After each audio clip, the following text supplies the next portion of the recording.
My son and the iPhone were born 3 weeks apart in June 2007.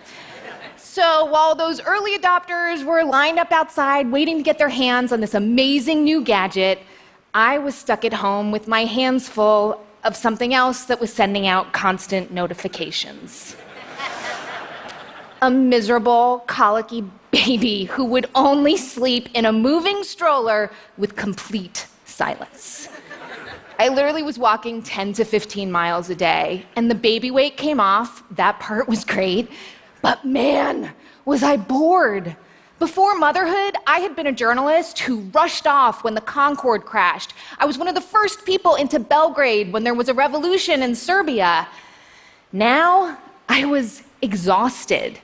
This walking went on for weeks. It was only until about 3 months in that something shifted, though. As I pounded the pavement, my mind started to wander too. And I began imagining what I would do when I finally did sleep again.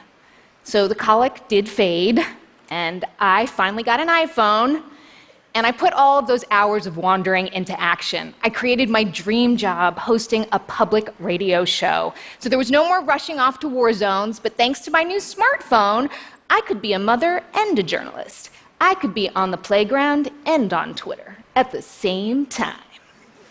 Yeah, well, when I thought that, when the technology came in and took over, that is when I hit a wall. So I want you to picture this. You host a podcast, and you have to prove that the investment of precious public radio dollars in you is worth it. My goal was to increase my audience size tenfold. So one day, I sat down to brainstorm, as you do, and I came up barren. And this was different than writer's block, right? It wasn't like there was something there waiting to be unearthed. There was just nothing. And so I started to think back, like, when was the last time I actually had a good idea? Yeah, it was when I was pushing that damn stroller. Now, all the cracks in my day were filled with phone time. I checked the headlines while I waited for my latte. I updated my calendar while I was sitting on the couch. Texting turned every spare moment into a chance to show to my coworkers and my dear husband what a responsive person I was. Or at least it was a chance to find another perfect couch for my page on Pinterest. I realized that I was never bored.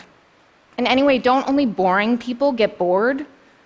But then I started to wonder what actually happens to us when we get bored? Or more importantly, what happens to us if we never get bored? And what could happen if we got rid of this human emotion entirely? I started talking to neuroscientists and cognitive psychologists, and what they told me was fascinating. It turns out that when you get bored, you ignite a network in your brain called the default mode.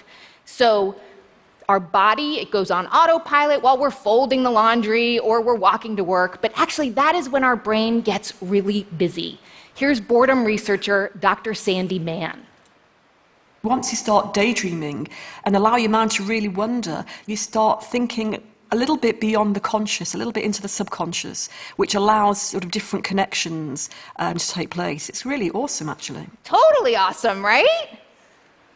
So this is my brain in an fMRI, and I learned that in the default mode, that is when we connect disparate ideas, we solve some of our most nagging problems, and we do something called autobiographical planning. This is when we look back at our lives, we take note of the big moments, we create a personal narrative, and then we set goals, and we figure out what steps we need to take to reach them.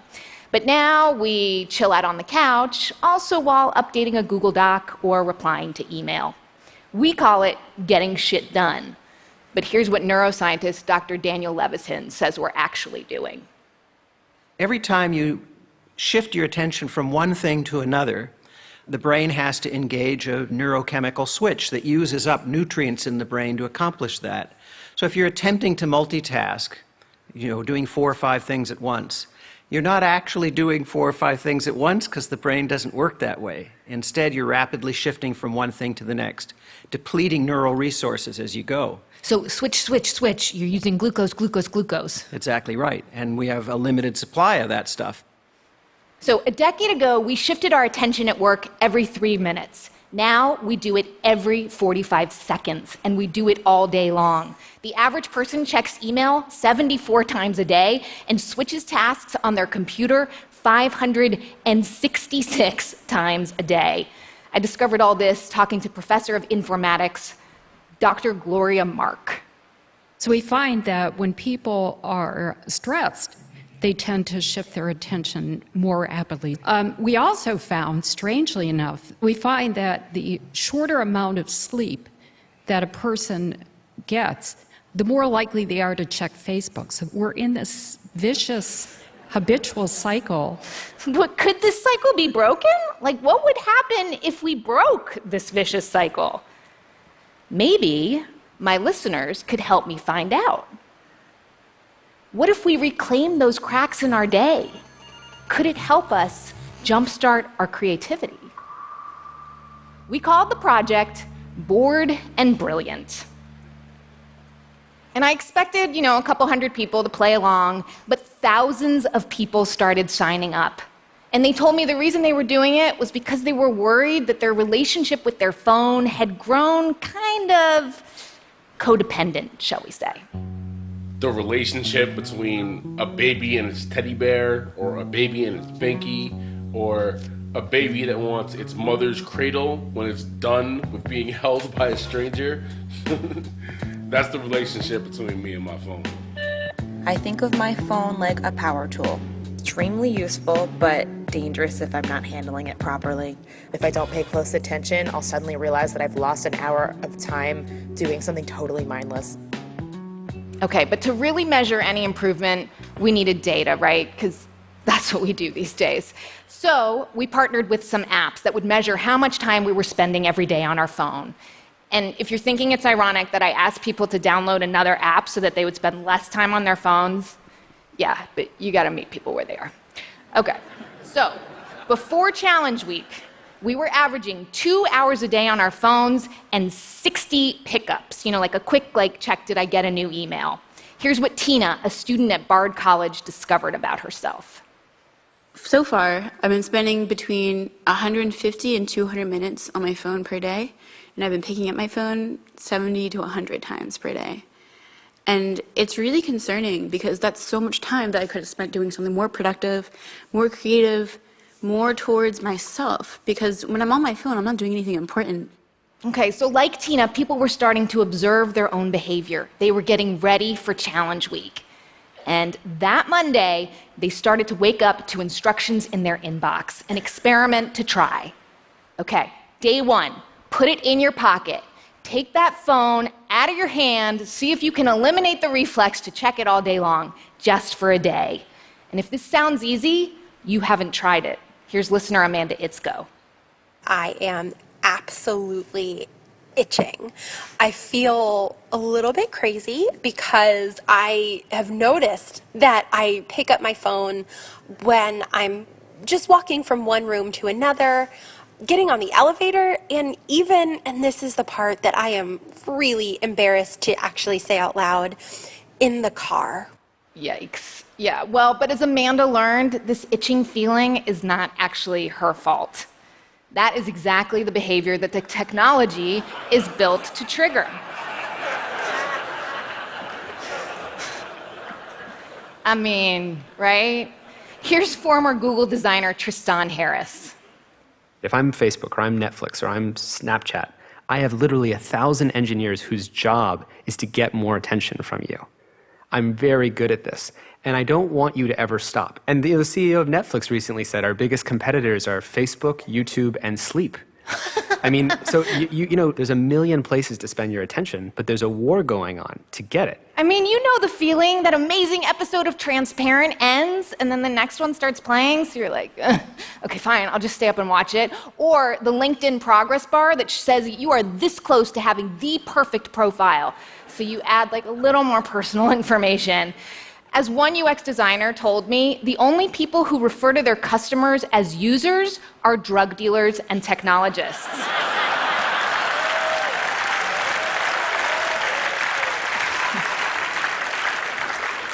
And users, as we know, are worth a lot of money. Here's former Facebook product manager and author Antonio Garcia Martinez.